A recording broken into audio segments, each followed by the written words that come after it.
If we look at Royal Mail's operations, we've seen you adapting them, like shorter opening hours and different ways of working, like not collecting signatures anymore. Could you explain why this is going on just as people need you most? Yeah, of course. And it's exactly that reason, Chris. I think it is because people need us most. We've had to adjust either to things like social distancing guidelines and health and safety guidelines to protect, recipients, senders, and our people alike. So I'll take you through some of the changes that we've made. So we were one of the first to implement not taking a physical signature. And so that's not to say we don't get a signature. We don't just leave the item without it. People pay for its signature. What we deployed was that the postman or woman would ring the doorbell, put the parcel down on the doorstep, step back to a safe distance, acknowledge receipt, and that would be then captured as the signature. So it still gives that level of security. And for any customers who are using things like our age verification check, who are sending alcohol, should they have picked up those services, that still applies. But what it did was it meant that we didn't have to hand over the PDA, the device, to minimise any risk of transfer. And you will have seen, and your audience will have seen, the rest of the industry follow suit with that.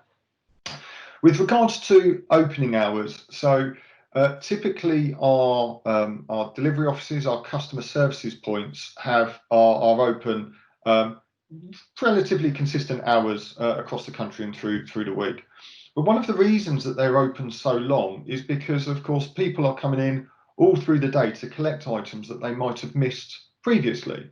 But what we've seen is a couple of things happening. One is that first-time delivery rate, i.e. people being in, has shot up, and that's frankly because most people are working at home. So that means obviously a lot less people coming in to the offices to pick up parcels that they might have missed, or they were booking using the tools online to book redeliveries at a time to suit them, so that's great news in many ways. That's great news for everybody.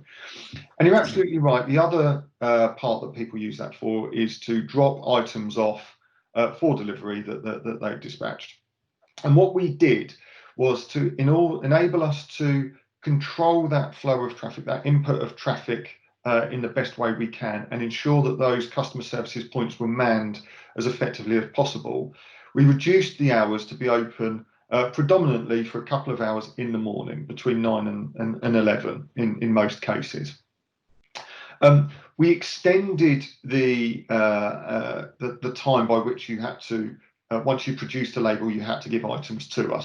But what that enabled us to do is be really clear with businesses to say, if you're producing your items today, you can drop them off the next morning and we'll definitely be here for you. But it also enabled us to redeploy some of that resource that would normally be flat out all day in those offices back into the frontline operation to really manage the increased flow of parcels. And once you got the parcels, what's the impact been on delivery times?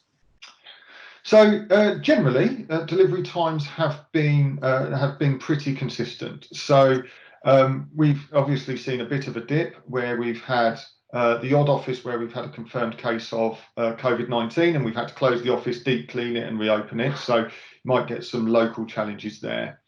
Beyond that, actually, we're seeing delivery rates back up to above 90% in most cases, which is pretty strong, actually. And we have made some temporary adjustments to what we do with our letter delivery. So we announced that for a 6-week period, we won't be delivering letters on Saturdays, and we'll be refocusing again that resource and planning towards evening the distribution flow of parcels through the network.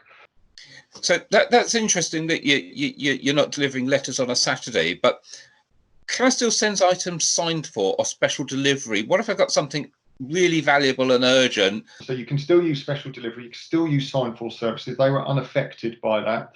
The effects were only around what we call the USO service letters predominantly, but the premium services like signed for, special delivery, the tracked parcels and first class continue to be in operation.